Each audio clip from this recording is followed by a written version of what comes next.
बिस्मिल्लाहिर्रहमानिर्रहीम। अस्सलामुअलैकुम। नॉवलिक्स ऑफिशियल में खुश आमदीद। नावल शाह मन आज कलम वाहिबा फ़ातिमा की किस्त नंबर 5 लेकर हाजिर हुई हूँ। उम्मीद करती हूँ आपको पसंद आएगी। वीडियो शुरू करने से पहले अगर आप मेरे चैनल पर नए हैं तो काइंडली चैनल को सब्सक्राइब करें, बेल नोटिफिकेशन को ऑन कर लें ताकि हर आने वाली नई वीडियो आप तक आसानी पहुँच सके। तो चलते हैं वीडियो की जानिब। सुबह सवाबिया की आंख खुली तो कानों तक सुर्ख हुई, क्योंकि वो शाह मन के सीने से लगी सो रही थी। आहिस्तगी से इसने इसे अपने हिसार से निकलना चाहा। क्यों परेशान कर रही हो राना साहब? अपने शोहर के हिसार में ही हो, डोंट वरी। सुबह सुबह भारी बोझल गंभीर आवाज़ कानों में पड़ी तो इसकी सिट्टी गुम हुई। वो शरारत पर आमादा था। सोबी ने सीने पर हाथ रखकर सर उठाया तो वो जाग रहा था। यू नो व्हाट सोबी, ये मेरी ज़िंदगी की सबसे खूबसूरत तरीन सुबह है कि आप मेरी बाहों में हैं। वो इसके एक एक नक्श को खुमार आलूद निगाहों से देखता गोया हुआ तो सोबी का दिल सीने में धड़क धड़क कर पागल हो गया। उठे प्लीज़, वो अटक कर बोलती इतना ही बोल पाई। शाह मन ने नरमी से हिसार खोल दिया। जल्दी से फ्रेश होकर वो तैयार हुए। ब्रेकफास्ट आज रूम में ही किया गया। मरी के सब्ज़ाजार और हसीन नज़ारों को देखते दोपहर के 3 बज गए थे। तब एक पॉइंट पर आकर इसकी टक्कर हुई। सोबी एक नज़ारे में गुम हुई बेंच पर बैठी हुई थी। शाह मन कुछ खाने को लेने थोड़ी दूर एक फास्ट फूड पॉइंट तक गया था। तभी इसे अपने पीछे आहट सी महसूस हुई थी। इसने पीछे मुड़कर देखा तो हैरत हुई। आप? सामने निशान था। जी मैं। क्या मैं यहाँ बैठ सकता हूँ? वो मुस्कुराहट लिए पूछ रहा था। श्योर, वो सुकून से बोली, मगर अंदर से हिल चुकी थी। वो सामने आकर बेंच पर बैठ गया। मैं नायाब के साथ आया था यहाँ। इसने बात का आगाज़ किया। गुड, वो सुकून से बोली। नायाब ने अच्छा नहीं किया तुम्हारे साथ। वो आपसे तुम पर आता इससे बात करने के लिए उकसा रहा था। शायद ये जानना चाहता था कि अब सामने स्याह लिबास में बैठी इस कमसुन हसीना के दिल में क्या चल रहा है। सोबी के माथे पर बेशुमार भलाई किस्मत थी, क्या किया जा सकता है। वो इत्मीनान से बोली। तुम्हारे दिल में जो फीलिंग्स थी। सोबी ने इसकी बात दरमियान में ही उछक कर कहा।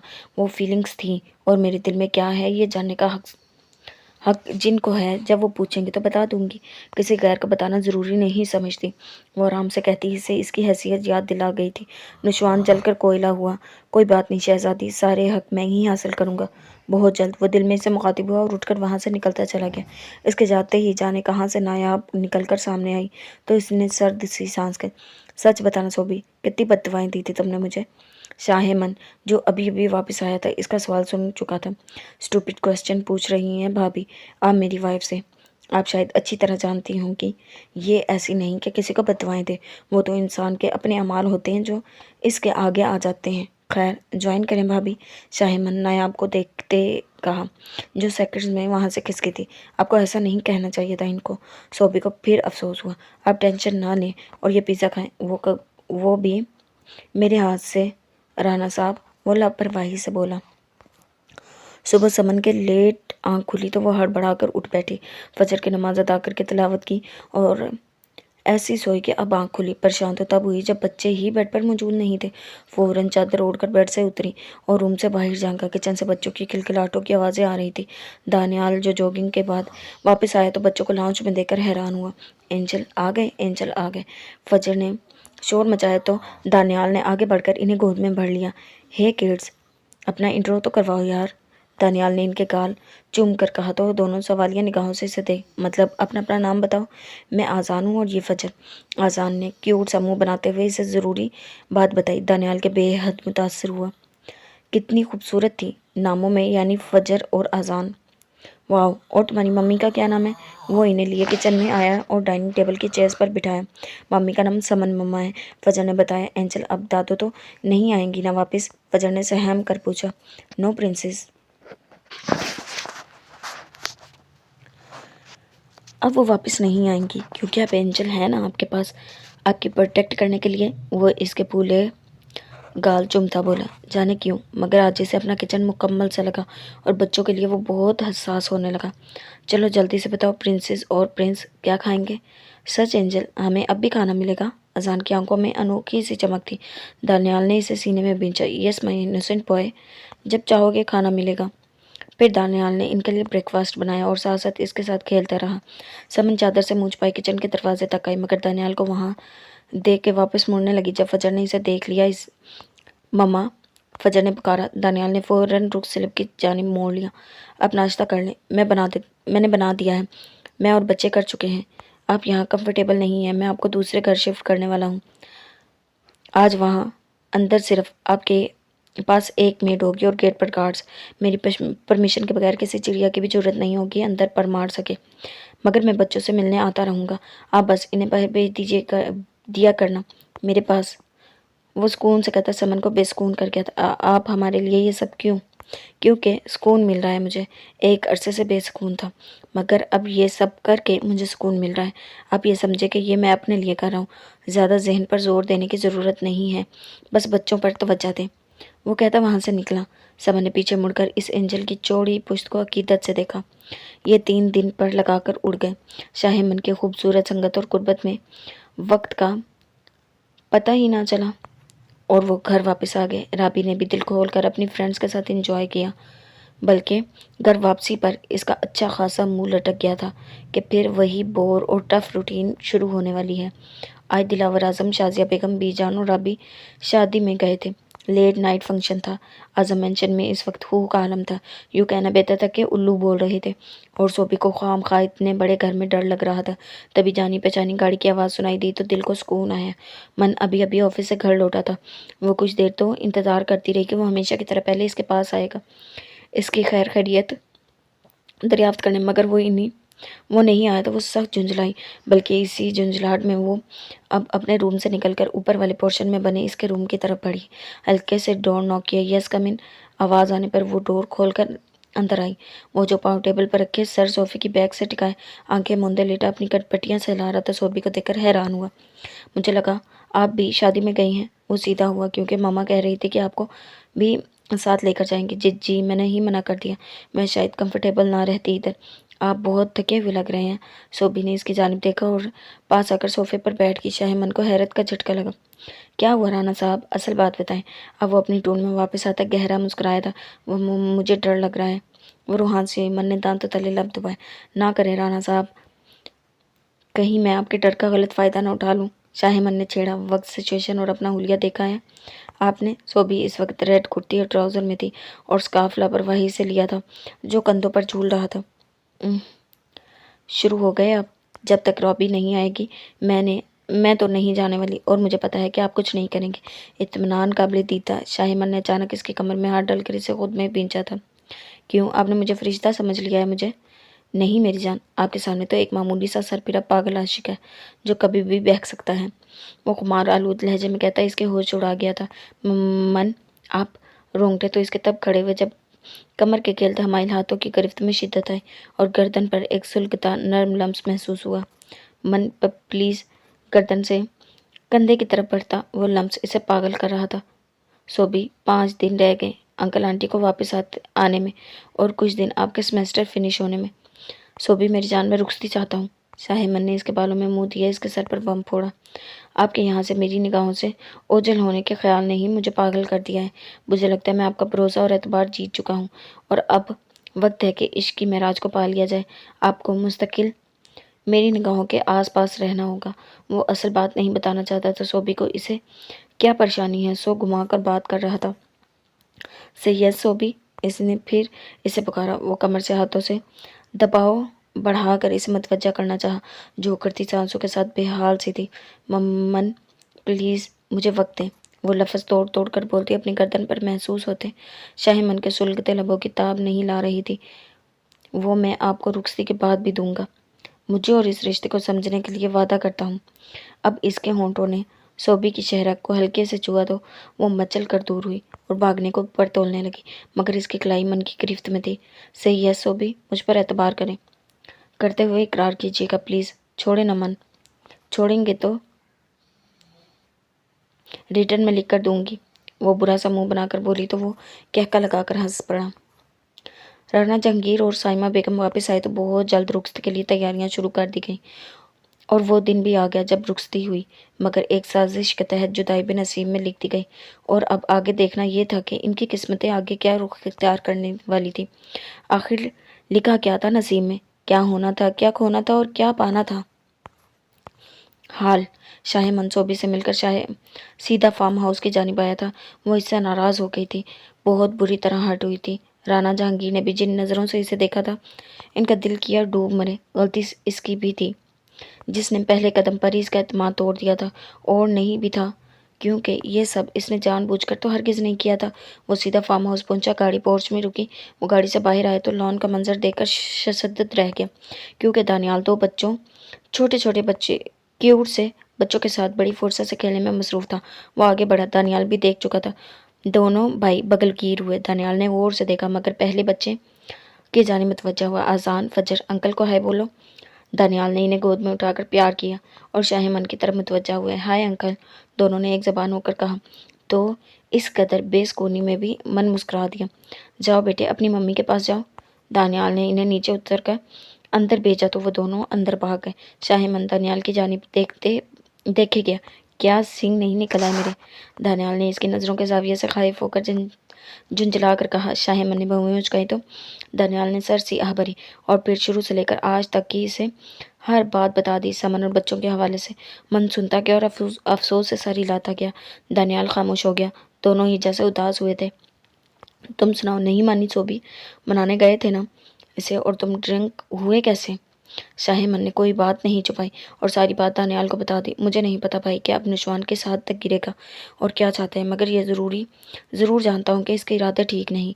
शाहिमन की रगें तन गई। मरेगा मेरे हाथों उल्लू का पट्टा। दानियाल ने दांत पीसते इसे भी सुनकर शदीद तहश आया था। इग्नोर करें भाई, मैं हैंडल कर लूँगा। आज फिर इसके एक एक अंग से बेसुकूनी और बेचैनी झलक रही थी। शाहिमन ने आते इसे फोर्स करके दानियाल ने इसकी बेकरारी नोट कर ली थी। मैं कोई ज़ोर ज़बरदस्ती नहीं करना चाहता भाई कि वो और भी बदजन हो जाए मुझसे। वो निगाहें फेरते दूसरी जानिब देखते हुए बोला। दानियाल खामोश हो गया। अंदर बच्चों ने उत्तम मचाया था। समन ने खिड़की से देखा और बुआ बेगम भी बताया कि साहब के भाई आए तो किचन में चाय वगैरह बनाने चली गई। वो बड़ी दिलजमी से चाय बनाने के साथ दीगर लवाजमात ट्राली में रख रही थी। चौंके किचन लॉन के करीब था। बाहर जाती आवाज़ों में अपना नाम सुनकर वो चौंकी थी। निकाह कर लें भाई समन जी से, अगर इन्हें और बच्चों को सारी उम्र के लिए सहारा देकर सुकून हासिल करना चाहते हैं। अगर बच्चों से अलग होना नहीं चाहते तो इन्हें अपना नाम दे दें, नहीं तो बगैर किसी रिश्ते के नहीं रख पाएंगे इन्हें ज़्यादा देर यहाँ। शाहिमन ने इत्मीनान से कहा तो दानियाल ने बुरी तरह पहलू बदला। दिमाग ख़राब हो गया तुम्हारा? 36 साल का हो गया हूँ मैं, अल्लाह अल्लाह करने की उम्र है मेरी। दानियाल ने बेपर की उड़ाई। और कम ऑन भाई, 36 की भी 26 के हैंडसम मैन लगते हैं। ये जवाज़ रद्द किया जाता है आपका। वो 26 की है अभी। बहुत एज डिफरेंस है यार, क्या बकवास लेकर बैठ गए हो? दानियाल झुंझलाया। वैसे आपको कैसे पता भाई? मैंने मन ने शरारत से कहा तो दानियाल बुरी तरह गड़बड़ा गया। मैं इन जलाद सास ससुर से मिलकर आया था जेल में, खातिरदारी करने गया था इनकी, तो वहाँ से पता चला। दानियाल ने लापरवाही से कहा। एज डिफरेंस से कोई फ़र्क नहीं पड़ता भाई, रिश्ता बस एहसास का होना चाहिए। मैं कभी भी इसके सामने अपना मुद्दा बयान नहीं करूँगा शाहिमन। वो ये ना समझे कि मैं खुदा न खास्ता अपने किसी एहसान का बदले के तौर पर इस पर दबाव डाल रहा हूँ, या वो सिर्फ बदला चुकाने के चक्कर में ना चाहते हुए भी मेरा प्रपोज़ल एक्सेप्ट करें। मैं तो इसे बिन देखे ही इसके किरदार, खूबसूरती और अज़मत व पाकीज़गी की वजह से अपनाना चाहता हूँ। दानियाल ने आखिर तक इकरार जुर्म किया और अपने दिल में छुपे खौफ को खुलकर बयान किया। वेरी गुड, यानी आप चाहते हैं कि ये रिश्ता जुड़े। अब नियत कर ही लिया तो इंशाल्लाह सब ठीक हो जाएगा, इंशाल्लाह। तभी बुआ बेगम चाय की ट्रॉली की सीट थी वहाँ आई थी तो वो दोनों दूसरी तरफ मुतवज्जा हो गए। किचन में खड़ी समन ने गौर से अपने हाथों की लकीरों को देखा। क्या वाकई आजमाइश ज़िंदगी भर के लिए ख़त्म होने वाली है? खुद पर रश्क आया कि ये शख्स बिना इसकी शक्ल और सूरत देखे सिर्फ इसके किरदार की वजह से इससे शादी का ख्वाहिशमंद है। मुझे इंतज़ार रहेगा इस दिन का जब आप मुझसे शादी के लिए पूछेंगे और मैं दिली रजामंदी से आपको हाँ बोलूँगी। इसने दिल में एंजल को मुखातिब किया था। 15-20 दिन हो चुके थे इसे यहाँ आए। बुआ बेगम के साथ रहती थी। इस दौरान कोई एक भी ऐसी बात नहीं हुई थी जिससे इसे कोई तकलीफ़ होती। ज़िंदगी बहुत अचानक ही खूबसूरत हो गई थी। वो दिन में आता और बस लॉन में ही बच्चों के से मिलकर इनके साथ खेल कर चला जाता। दिन ब दिन इस शख्स से अकीदत और एहतराम में इजाफा ही हुआ था। 10 दिन हो चुके थे। वो बेहद उदास थी, लाशऊर में इंतज़ार करती रही कि वो आए, इसे मनाए और साथ ले जाए। मगर वो तो शायद पत्थर का हो चुका था कि माही बेआब की तरह तड़पने के बावजूद बस आता, इसके पास बैठता, चंद बातें करता, इसकी खैर खैरियत दरियाफ्त करता और चला जाता। वो सख्त झुंझलाई हुई थी। इन दिनों जो बात अजीब हुई थी वो ये कि नायाब मुसलसल इसे मिलने आने लगी। इसके मुंह में नो लिफ्ट का बोर्ड देख कर भी ढीठ बन टपक पड़ती, अजीब अजीब बातें करती, जैसे मन के खिलाफ या किसी के हक में इसकी ब्रेन वॉशिंग करना चाहती हूँ। आज भी वो रात के हुलिये में कसलमंदी से बिस्तर में ही लेटी थी कि नायाब चली आई। सोबी का मुंह कड़वा हुआ। हाय, क्या कर रही है स्वाबिया? वो बेतकल्फी से रूम में घुसती चली आई। कुछ खास नहीं, वो लापरवाही से बोली। कब तक शोक मनाती रहोगी स्वाबी? इस दरिंदे का जिससे रत्ती भर तुम्हारी परवाह नहीं होती तो ले जाता, तलाक ले लो इससे। एक नंबर का लूज करैक्टर है। लूज करैक्टर नायाब। सोबी शेरनी बनी ढारी। बकवास बंद करो अपनी, और इससे पहले कि मैं भूल जाऊं कि तुम मेरे ससुराली रिश्तेदारों में से हो, शक्ल गुम करो अपनी।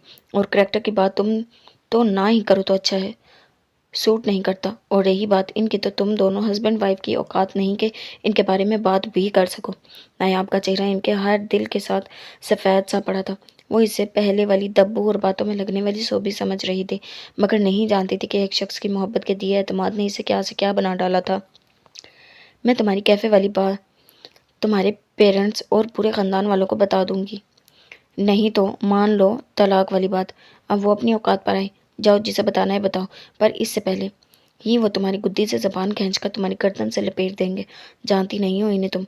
अब दफ़ा हो जाओ नायाब। वो दाढ़ी तो नायाब को झुरझुरी आई और वहाँ से निकलती चली गई। वो दोबारा तकिए पर ढह सी गई। शाहिमन, बहुत बुरे और जालिम हैं आप। मनाना भी नहीं आता, उल्लू के पट्टे कहीं के। वो मुंह बुरा सा बनाती बोली, मगर फिर कानों तक सुर्ख हुई। दांत तले जबान दबाकर तकिए में मुंह दे लिया। रात के 9 बजे का वक्त था। समन ईशा की नमाज अदा कर नहीं थी। बोला, बुआ बेगम सो चुकी थी जब नमाज के दौरान ही अजान के बेतहाशा चीखों की आवाज़ सुनाई दी और फजर के रोने की। इसके दिल की धड़कनें तेज़ तरीन हुई, मगर नमाज मुकम्मल की। नमाज मुकम्मल करके जूं ही बाहर भागी तो नज़ारा दिल दहला देने वाला था। बाहर लाउंज में वो खेलते हुए शायद गिरा था और टेबल का कोना लगा था सर में। अजान खून में नहा चुका था। माथे से ऊपर हिस्से से खून तेज़ी से बह रहा था। वह लरज़ कर रह कि क्या करूं। इसके सर पर हाथ रख के तेज़ी से दिमाग चलाया। दानियाल जी, लाउंज के पीटीसीएल फ़ोन की जानिब देखा, पर नंबर, मगर वो शख्स भी कमाल का था। सामने ही छोटे से बने कैलेंडर पर दानियाल लिखकर नंबर लिखा हुआ था। फजर बेटा, हाथ रखो, मैं एंजल को फ़ोन करती हूँ। फजर ने छोटा सा हाथ रखा और मोबाइल की जानिब लपकी। जल्दी से कांपते हाथों से नंबर मिलाए। वो जो अपने ऑफिस जाने लगा था। दिलावर आजम के बेतहाशा खुश थे। इलेक्शन करीब थे, सो ऑफिस से लेट ही फ्लैट में आया था। फ़ोन रिंग हुआ तो उठकर चेक किया। नंबर जहाँ का था, धड़कते दिल से फ़ोन दूसरी बेल पर यस करके कान से लगा लिया, मगर दूसरे तरफ से जो सिसकी सुनाई थी वो इन्हें पैरों गाड़ी की चाबियाँ उठाता बाहर लपका। क्या हुआ समन, आप रो क्यों रही हैं? दानियाल जी, वो अजान। इसकी आवाज़ रुंध गई थी। क्या हुआ अजान को बताया मुझे। वो तब तक लिफ्ट से नीचे आता गाड़ी में बैठ चुका था। अजान को चोट लगी है, अब बहुत खून बह रहा है, आप जल्दी से आ जाएं, वो घबराती बोल गई थी। अभी आया। वो हवा से बातें करता 10 मिनट में फार्म हाउस पहुंच चुका था। लाउंज का दरवाज़ा नॉक करके बिला झिझक अंदर दाखिल हुआ। वो चादर में चेहरा छुपा चुकी थी। अजान को गोद में लिए बैठी, हाथ अजान सर पर रखा हुआ था। तीनों माँ बेटा बेटी ज़ारो ज़ार रोने में मसरूफ़ थे। दानियाल ने आगे बढ़कर इसे समन की गोद से लिया और बाहर की जानिब बढ़ा। वो भी फजर का हाथा में इसके पीछे लपकी गाड़ी तक पहुंची थी जब वो अजान को फ्रंट सीट पर बिठा गया। मैं भी साथ बैठे, इसने खामोशी से बगैर इसकी जानिब देखे बैक डोर खोला तो वो अंदर बैठ गई। दानियाल ने जल्दी से गाड़ी निकाली और करीब हॉस्पिटल ले पहुंचा। वो अजान, जिसके सर में अब ड्रेसिंग हो चुकी थी और 2 स्टिचेस आए थे, दानियाल से गोद में लिए लाउंज में बैठा था। वो फजर और अजान को कहानी सुना रहा था। समन किचन में थी और चाय बना रही थी। डॉक्टर के अल्फाज कानों में गूंज रहे थे जब डॉक्टर दानियाल से बात कर रहा था। आपका बेटा बिल्कुल ठीक है अब दानियाल। दिलावर आजम, बस ज़रा सी चोट है, बहुत जल्द आराम आ जाएगा। और दानियाल ने ज़रा भी इनकी गलतफहमी दूर करने की ज़रूरत महसूस नहीं की थी। समन ने खिड़की की ओर से लाउंज में झांका, क्योंकि काफ़ी खामोशी छा गई थी। अजान और फजर सो चुके थे। पता नहीं दानियाल जी ने खाना भी खाया कि नहीं। इसने चाय की बजाय पहले दिन में बच्चों की फरमाइश पर अपने हाथ की बनाई गई बिरयानी गर्म करके प्लेट में निकाली, साथ रायता और सलाद रखा और ट्रे लिए बाहर आ गई। ट्रे टेबल पर रखी तो दानियाल बेतहाशा चौंका, क्योंकि इस वक्त इसे सख्त किस्म की भूख महसूस हो रही थी और सामने वाली जैसे बिना कहे इसके दिल का हाल जानती थी। और अगर वही मेहर में दिल बन जाती?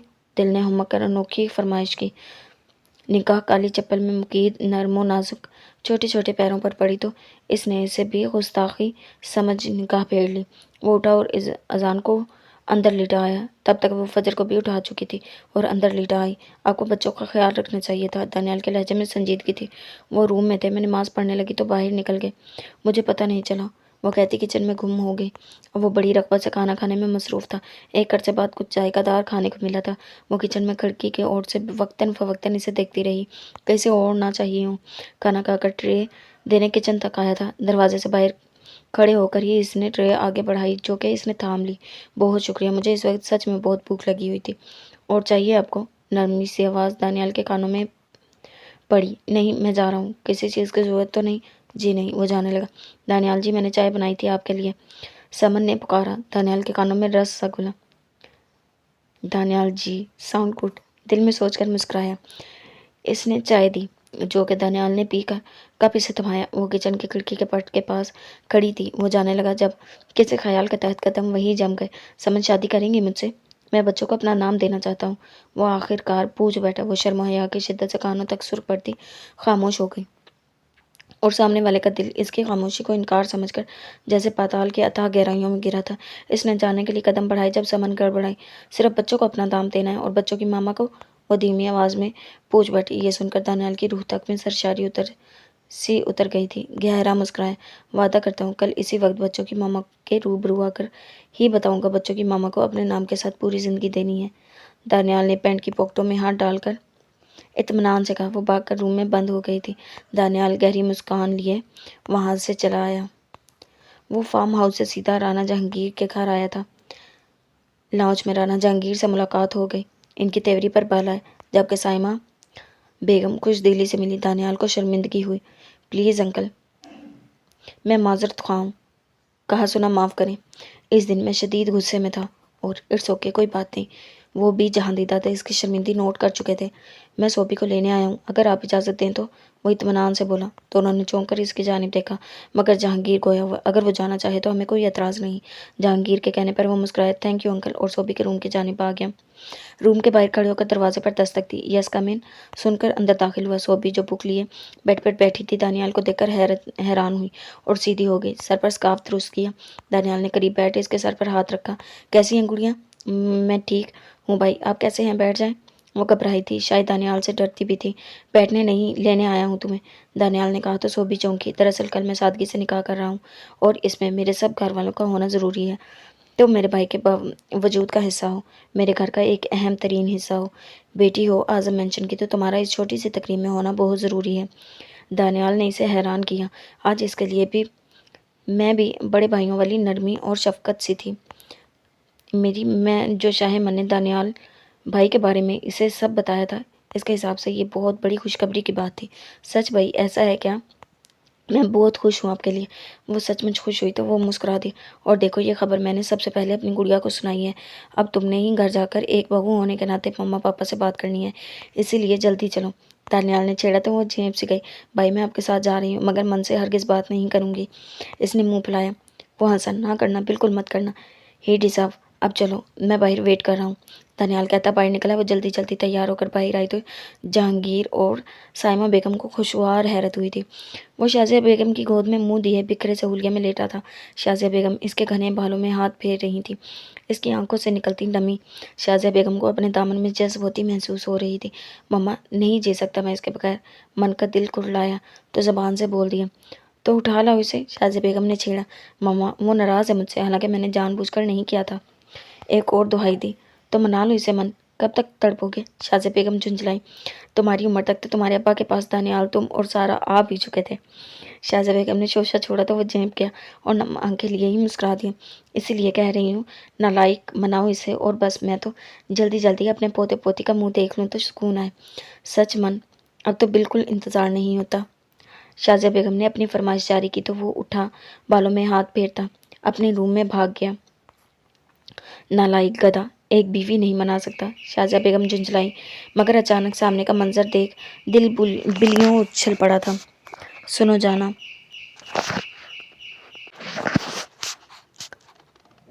सुनो जाना, इतने अच्छे मौसम में रूठना नहीं अच्छा। हार जीत की बातें कल पे उठा रखना, आज दोस्ती कर लें। वो अपने रूम में बेड पर नीम दराज था जब डोर जरा सा धकेल कर सोबी मुंह फैलाए अंदर दाखिल हुई।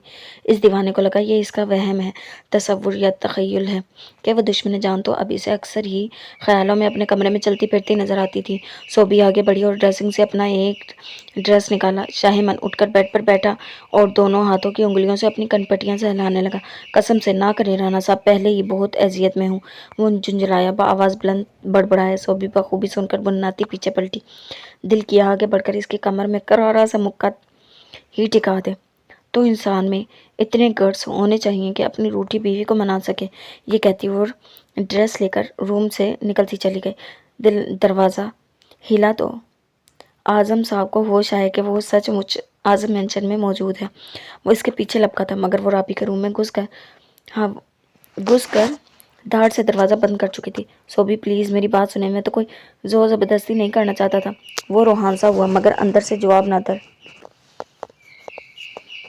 कुछ ही दूर खड़ा दानियाली से देख मायने खेज हंसी हंसा। कैसा लगा धमाकेदार सरप्राइज मेरे भाई? मैंने सोचा कल तुम मुझे शादी का गिफ्ट देने वाले हो, तो मैं आज तुम्हें पहले ही रिटर्न में दे देता हूँ। दानियाल एहसान करने वाले अंदाज में बोला। वो तेज़ी से आगे बढ़कर दानियाल से लिपट गया। ये वर्ल्ड का बेस्ट सरप्राइज था भाई। अबे एक्साइटमेंट में होने वाले दूल्हे की पसलियाँ ना कड़का देना। दूर हट, जाके बीवी से निपट, जाके इसकी पसलियाँ तोड़, जो मर्जी कर, मुझे छोड़ गधे। दानियाल ने इसे पर्दे धकेलने की नाकाम कोशिश करते झिड़का। शाही मन कहका लगाकर हंस पड़ा और पीछे हटा। अब इसने तो खुद को रूम में बंद कर लिया था। सोचा आपसे काम चला लूँ, इसकी बारी बाद में आएगी। वो बेहद शरारत से कहता दानियाल के खतरनाक तेवर देखता अपने रूम में भाग गया। दानियाल को इसे खुश देखकर अब दिल से सुकून महसूस हुआ था। वो शराब के नशे में धुत अपने कमरे में लड़खड़ाता दाखिल हुआ। नायाब को इसे देखकर शौक लगा। नायाब जानती थी कि वो पीता है, मगर पी कर घर नहीं आया था कभी। आज तो इसने ये भी हद पार कर दी थी। वो बुरी तरह लड़खड़ाया तो नायाब ने आगे बढ़कर इसे थामना चाहा। निशवान, ये क्या करके आए हैं आप? छोड़ो मुझे, दूर हटो तुम चीप औरत। एक काम कहा था वो भी ढंग से नहीं कर पाई। कहा भी था भड़काओ इसे मन के खिलाफ, मगर वो वापस चली गई, इसके पास चली गई। डैम इट, इसने टेबल से वाज उठाकर ड्रेसिंग का शीशा चकनाचूर कर दिया। अब मैं वो करूँगा जो मेरा दिल करेगा। अब वो होगा जो मैं हरगिज़ करना नहीं चाहता था। वो पिंगारता अपने बाल नोच रहा था। क्या करने वाले हैं आप निशवान? प्लीज़ खुदा का खौफ करें। नायाब को झुरझुरी आई थी। नहीं, वो धाड़ा। अब तो कहर बरसेगा और सोबी सिर्फ नुशवान अहमद की होगी। मैं आग लगा दूंगा इसे अगर वो मेरी नहीं हुई। वो बकता जगता बेड पर गिर चुका था। नायाब वहीं ज़मीन पर गिरी थी, आंसू टूटकर गोद में गिरे थे। वो जितना नुशवान के लिए खुद को बदलने की कोशिश कर रही थी, नुशवान इतना ही अपनी बेजा जिद, हरदर्मी और पागलपन में इससे दूर होता जा रहा था। दानियाल की ख्वाहिश पर निकाह का बंदोबस्त फार्म हाउस पर ही किया गया था। शाहिमन ने शाजिया बेगम और दिलावर आजम को इसी दिन सब कुछ बता दिया था जिस दिन दानियाल ने इसे बताया था। वो तो इंतज़ार कर रहे थे कि कब बात आगे बढ़े और कब वो दानियाल की भी खुशी देखे। सो आज वो दिन आ ही गया था। राना जहांगीर और साइमा अहमद और मिसेज़ अहमद वो सब लाउंज में मौजूद थे। दानियाल ब्लैक शेरवानी में बेतहाशा खूबरू लग रहा था। शाहिमन ग्रे पैंट के ऊपर वाइट शर्ट और ऊपर ब्लैक कोट में बहुत हैंडसम लग रहा था। अब तैयारी मुकम्मल थी, बस दुल्हन का इंतज़ार था। फजर दानियाल की गोद में, जबकि आज़ान दिलावर आज़म की गोद में था। पास बैठी राबी दोनों से छेड़खानी करने में मसरूफ़ थी। दोनों तैयार हुए बेहद क्यूट लग रहे थे। अंदर सोबी ने पैरों तक वाइट मैक्सी पहन रखी थी जिस पर नीले रंग की कढ़ाई थी। हल्के मेकअप में बेतहाशा हसीन लग रही थी। समन तैयार थी। हल्की फिरोजी कमतार मैक्सी में वो दुल्हन बनी बेतहाशा खूबसूरत लग रही थी। सोबी ने बड़ा सा रेड दुपट्टा घूंघट बनाकर इसके ऊपर ओढ़ा दिया कि इसका चेहरा बिल्कुल छुप गया। वो इसलिए बाहर आई क्योंकि शाजिया बेगम एक बार आकर बुला चुकी थी। सोबी को देख महफिल में बैठे एक शख्स के दिल की धड़कनें सीने में पागल हुई थी। वो किसी का भी लिहाज किए बगैर मबहूत सा इसे देखे गया, जिसने इसे इग्नोर करने की शिद्दत शायद कसम खा रखी थी। दानियाल ने एक नज़र इसके लड़ते कांपते वजूद से खुद को देखा था। सोबी इसलिए सोफे पर बैठ गई। मौलवी साहब ने निकाह पढ़वाना शुरू किया। जल्दी इजाब कबूल का मरहला तय पा गया। सबने दानियाल को मुबारकबाद दी। सब बहुत खुश थे। बच्चों की मासूम सी सूरत देख इनकी हंसी नहीं रुक रही थी। सबने खाना खाया। सोबी समन को लिए रूम में चली आई। वो सब आजम मेंशन वापस आ गए थे। जहांगीर और साइमा अहमद और मिसिज अहमद अपने घर चले गए थे। सोबी को थकावट सी महसूस हो रही थी और फ्रेश होने का ही एक ही तरीका था। वो सब लाउंज में बैठे थे। मामा मैं ज़रा ग्रीन हाउस जा रही हूँ, वो कहती लाउंज के पिछले दरवाजे से ग्रीन हाउस चली गई। कुछ ही देर बाद मन भी उठकर इसके पीछे जाने लगा। जब किधर चलती है बरखुरदार, अब माँ बाप और बहन के पास बैठकर दिल नहीं लगता क्या? दिलावर आजम ने बेटे को छेड़ा तो बुरी तरह झेप गया, मगर असली बोल्डनेस और डिटाई से कान खुजाता बोला, वो क्या है ना डैड, आपकी बहू नाराज़ है और कहती है कि मुझ में मनाने वाले गर्ड्स नहीं। मैं तो मनाने जा रहा हूँ इसे, वो कहता बाहर की तरफ बढ़ा। बेस्ट ऑफ लक भाई, राबी ने हाँक लगाई। वो मुस्कुराता पिछली जानिब आया। ग्रीन हाउस में दाखिल हुआ तो एक तरफ ब्लैक रोज़ के पास खड़ी इन्हें हल्के से छू रही थी। पीछे जाने पहचानी कलोन की खुशबू और आहट भी महसूस हो चुकी थी, मगर वह नूज इसे तरह खड़ी थी। शाहीमन आहिस्तगी से चलता करीब आया और कमर से इसके गिर्द बाजू हमाइल किए। पेट पर सुलगते से हाथों का लम्स महसूस होते ही इसके रोंगटे खड़े हो गए। ये क्या कर रहे हैं आप? वो घबराई। अपनी रूठी हुई वाइफ को मना रहा हूँ। खुले हुए कर्ली बालों में मुंह दिए, इसकी खुशबू सांसों में बसाई। ऐसे लोफों की तरह कौन मनाता है? इसने बुरा सा मुंह बनाया। शाहे मन दिलावर हजम, वो इत्मीनान से बोला और लब भींचते हुए कंधे पर रखे। इत्मीनान से बोला और लब कंधे पर रखे। सोबी की जहान से अटकी। छोड़े, मन को याद आएगा। वो गंभीर से घबराई सी बज़ाहिर झुंझलाई। तभी शाहीमन ने बहुत अचानक इसे बाजुओं में भरा था। ये क्या कर रहे हैं आप? छोड़े मुझे। वो मछली वहाँ लेकर जा रहा हूँ, जाने मन, जहाँ कोई भी ना आ सके, वो मुझे मनाते हुए डिस्टर्ब ना कर सके। वो दांतों तले लब दबाकर बोला। इसकी गोहर अफशानी सुनकर, इसके इरादे जानकर सोबी की आंखें बाहर को बलने को थी, जिसका रुख अब अंदर की जानिब था। मन पागल हो गई हैं आप? लॉन्च में सब बैठे हैं, नीचे उतारे मुझे। वो बुरी तरह मछली। इट्स ओके जान, सबको देखने दो कि आपके हबी में कितने गट्स हैं कि अपनी वाइफ को मनाने के। मैंने ये नहीं कहा था कि आप बेशर्मी पर उतर आए। वो क्या आई थी, क्योंकि वो लॉन्च में दाखिल हो चुका था। जो इरादे बांध कर बैठी थी, राबी से बोल चुकी हो थी कि वो इसके रूम में रहेगी। सारे इरादे ढेर हो गए और ये गद्दारी लगता है राबी ने ही की थी। वो लॉन्च से गुजरता सीढ़ियों की जानिब बढ़ा। सोबी ने घबरा कर इसके बाजुओं में मुँह छुपा ली। सब देख के चौंके थे और दबी दबी मायनेखेज हंसी हंसे। राबी की ज़बान में खुजली हुई। भाई अच्छे से मनाना भाभी को, ताकि ये दोबारा रूठने से पहले 1000 बार सोचें। वो तीनों कहकर लगाकर हंसे। सोबी ने इसके सीने पर गुस्से से नाखून चबो डाले। वो मुस्कुराता गहरा मुस्कुराया, रूम में लाकर पाँव से डोर लॉक किया और इसे नीचे उतारा। शाहीमन बहुत बदतमीज़ है आप, वो झुंझलाकर ड्रेसिंग रूम की जानिब बढ़ने लगी। तभी शाहीमन ने इसकी वेस्ट पर हाथ रखकर इसे दीवार के साथ लगाया, खुद पर बेहद करीब होकर एक हाथ दीवार पर रखा। सोबी की बैकबोन में सरसराहट सी हुई। इसके होंठों के बेहद नज़दीक करीब होता, इतना कि सोबी अपने होंठों पर इसके सांसों की मध्यम और नरम सी गर्माहट महसूस कर रही थी।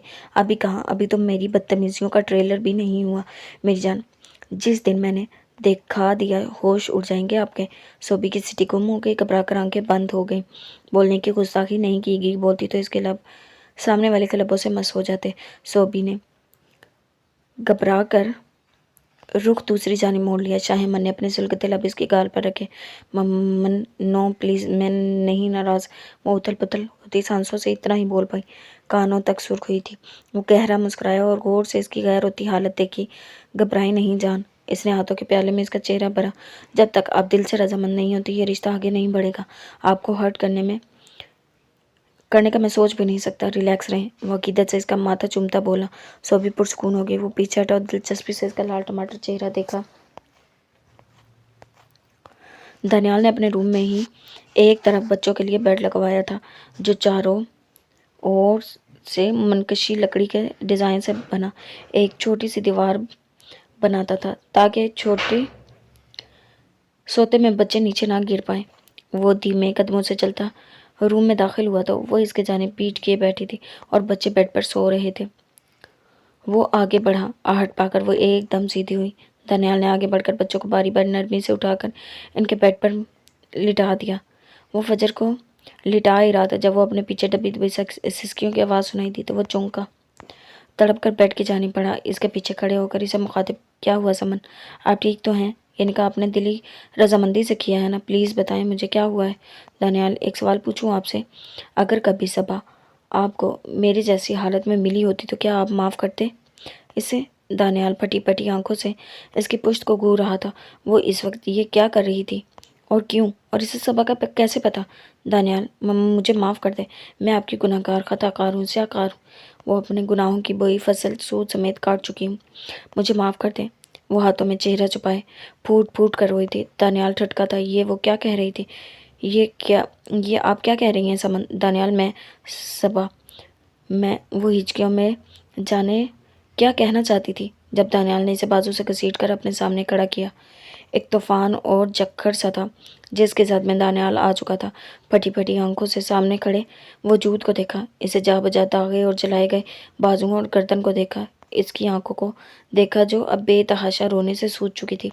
वो इसका बाजू दबोचते घसीटता इसे बाहर लाकर इसे फर्श पर पटका। तुम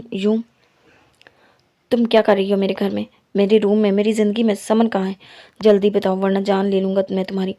वो दहाड़ा और दोनों हाथों से इसका गला दबाया था, जो मोहब्बत को रुस्वा करके इसके निकाह में होने के बावजूद किसी गैर के साथ चली गई थी, इसे सारी ज़िंदगी के लिए खांटों पर घसीट के। अब जब मोहब्बत की नई कौंपल दिल में खुलने लगी तो वो क्यों चली आई थी फिर से इसे रौंदने के लिए?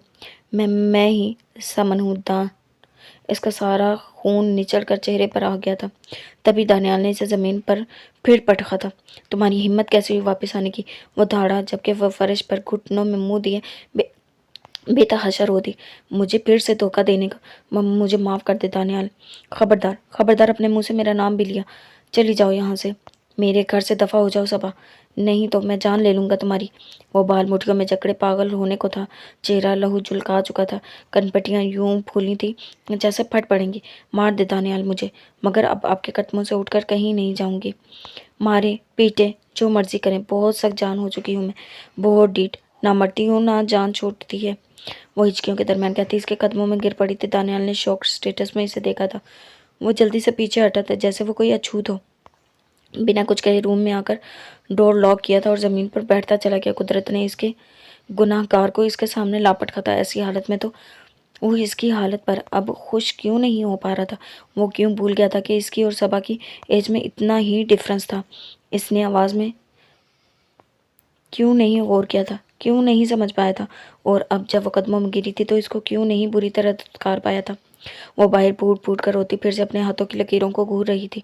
जब इस शख्स को छोड़ कर गई थी तो इसके निकाह में थी, मगर इस वक्त इसे रत्ती बराबर भी इस बात की परवाह नहीं थी कि महमूद ने इसका नई पहचान बनवा ली थी समन के नाम से। नहीं जानती थी महमूद से निकाह करने के बावजूद हराम की और गुनाहों की ज़िंदगी गुजार रही थी। बहुत जल्द इसका किया इसके सामने आया था जब महमूद इससे उकता गया। अपने माँ बाप के साथ मिलकर इसे ऐसे ही कचकोके लगाता ज़ख्म देता था कि रूह तक कांप जाए। एक दिन तो इसकी ज़बान पर चलता अंगारा भी रख दिया था, जिससे इसकी आवाज़ बहुत बदल गई थी। अपने किए गए गुनाहों और स्याहकारियों का एहसास बहुत जल्द हो गया था। तब सारी रात सजदों में गिरकर वो अपनी गुनाहों की माफ़ी मांगती थी।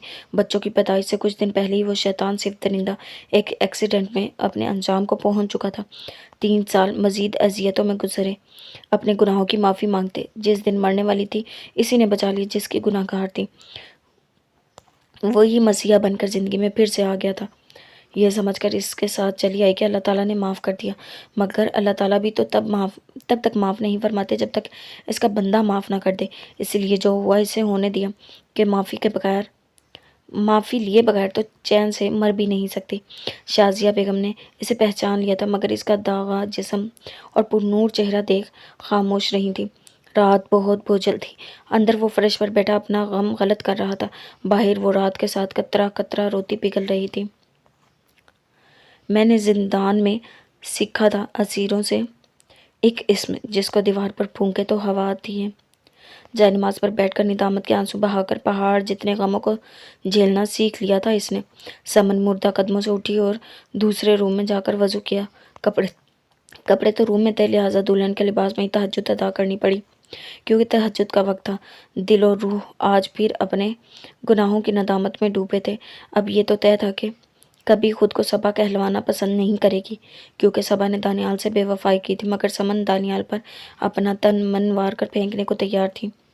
यूं तो पहले भी अक्सर रातें अपने गुनाहों की माफ़ी मांगते गुजरी थी, मगर आज जो इस शख्स का सामना करके दिल जैसे शर्मिंदगी की अथाह गहराइयों में डूब गया था, वो फजर के अजानों के वक्त तक जायनमाज पर बैठी अपने किए गए गुनाहों की माफ़ी मांगती रही थी। हमेशा की तरह सुकून उतरा था इसके अंदर तक। तभी फजर अदा करके चाहे नमाज पर ही सो गई थी। सुबह दानियाल के बच्चों से पहले ही आँख खुल गई थी। इसे अपने फ्लैट जाना था, हालांकि बच्चों को बोल चुका था कि वो अब इनके पास ही रुकेगा, मगर कुछ बातें चाहकर भी इंसान पूरी नहीं कर पाता।